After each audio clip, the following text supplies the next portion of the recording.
the SMARKETING show. This week we'll talk about virtual business strategies that are working right now, ideas you can use yourself in your business to make sure you're top of mind at point of need for the people you're trying to market to and ideally sell to. Now, Cheryl, before we get going, there's a stat I saw recently that I totally believe is true, and that is that in the last 2 months, we have adopted through technology what would have normally taken 2 years with this accelerated curve. Now, I know we're all trapped at home. I don't know about you, but I feel a little trapped. But it's forced me to use technology. And I got to tell you, I've seen more of my customers face to face through the screen.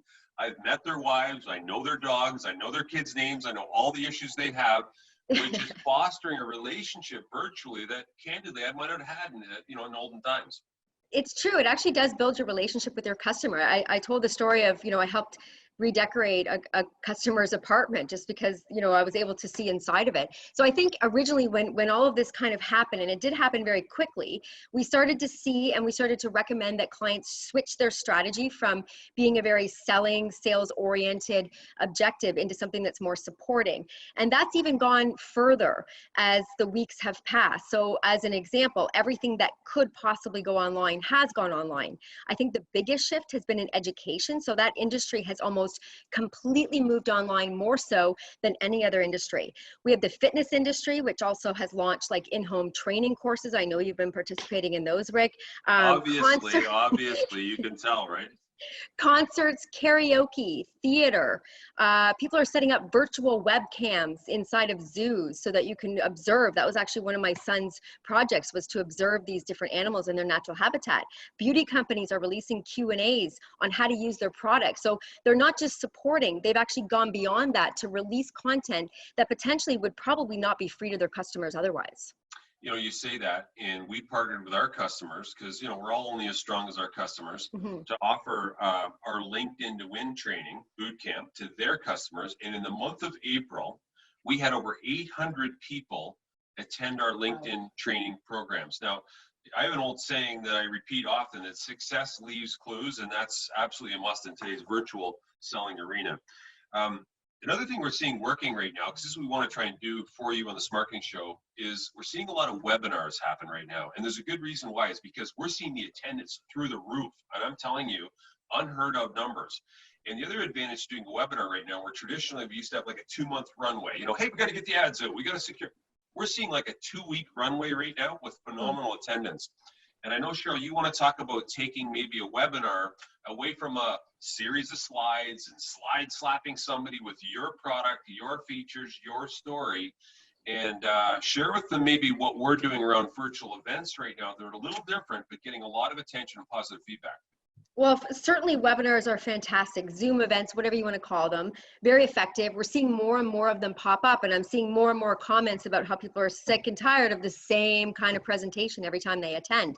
So with that, I encourage everybody to be very creative in how they put their content together. I've used these 3 descriptive terms before, but engage, inform, entertain. Those are the 3 objectives, no matter what content you're producing, and that can pretty much be applied to anything. So think outside of the box. What can you do to creatively deliver your message and have some fun?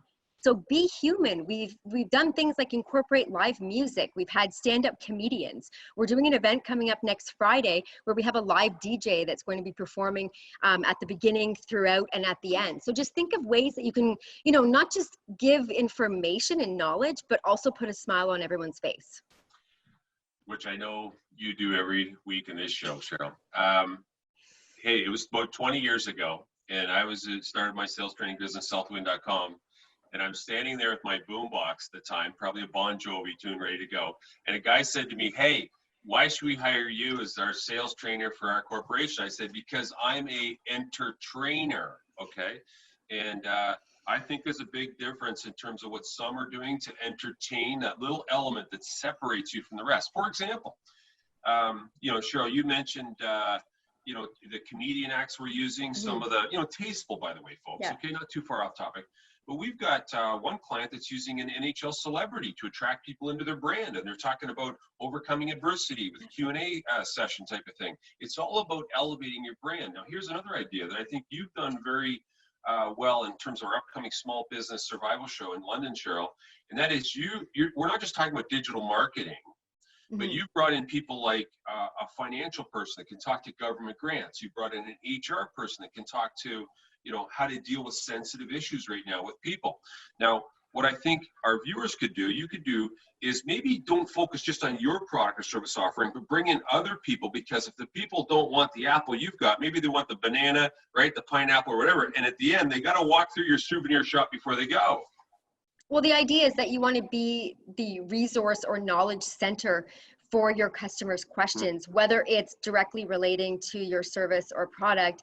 It really doesn't matter anymore, or at least for right now. So how can you partner? And I just, you know, we keep talking to our customers about the same thing: partner, partner, partner. This is about collaboration. Another trend, I guess, that I'm seeing a lot of, and mostly with some of the larger brands, but we're seeing a lot of brands that are actually officially making statements encouraging people to stay away from their establishment, which has never ever happened in the history of any of these brands. McDonald's went so far as to take their golden arches, and everyone knows the golden arches, and they've separated them for the time being. So that's a bit of an extensive step that you could take. But also we're seeing companies, and we're recommending as well to our customers, to offer discounts to frontline workers. It's something that we're seeing a lot of. In fact, there's a bank in the States that's offering 20% return, I believe, on purchases that frontline workers are making. And they're also offering incentives to people that are purchasing items that can be used while self-isolating. So those are some other ways that they're going beyond the supporting message, and they're actually doing even more for their customers and clients. Yeah, and you know, I was asked on another talk show, not as good as ours, of course, should people be selling right now? And I said, absolutely, right? But right now we're selling ourselves, maybe not our product and service, right? Sell yourself. What can you do to help people? Yeah. I got to tell people too that we've been, I won't say overrun, but the demand is significantly up in terms of people asking us to look at their website, okay? In the virtual world, okay, you and I are trapped at home right now. What are we doing, right? We're sick of Netflix, we're on the computer. And we're finding a lot of people are looking at their website more right now in terms of where they're positioned in terms of Google rankings, people searching. Do they want paid to raise to the top? Have they got lead generation on their website? I mean, people are forced, and I talked at the beginning about this 2-year digital curve now has become 60 days, and people are going, whoa, what does our digital DNA look like? And how do we get a competitive edge so we get an unfair advantage over the other guys in our market? That's what we're talking to customers about right now.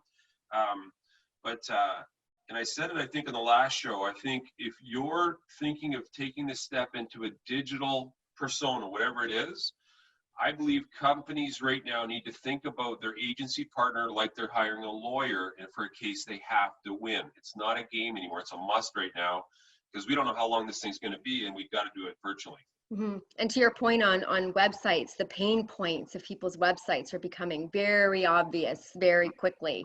And so I think that's getting people thinking. Plus, people have more time to pay attention to that kind of stuff because they have to, because it's the only way to communicate. On that note, if you have any comments, any questions, any show ideas, email us anytime. engage@intocommunications.com. Don't forget to like our videos, share our videos, comment on our videos, and subscribe to our channel. And we'll see you next week. I have one final question. Will Rick's online virtual training session get this microphone working next show, yes or no? Stay tuned and join us next week. I will do it. I will do it.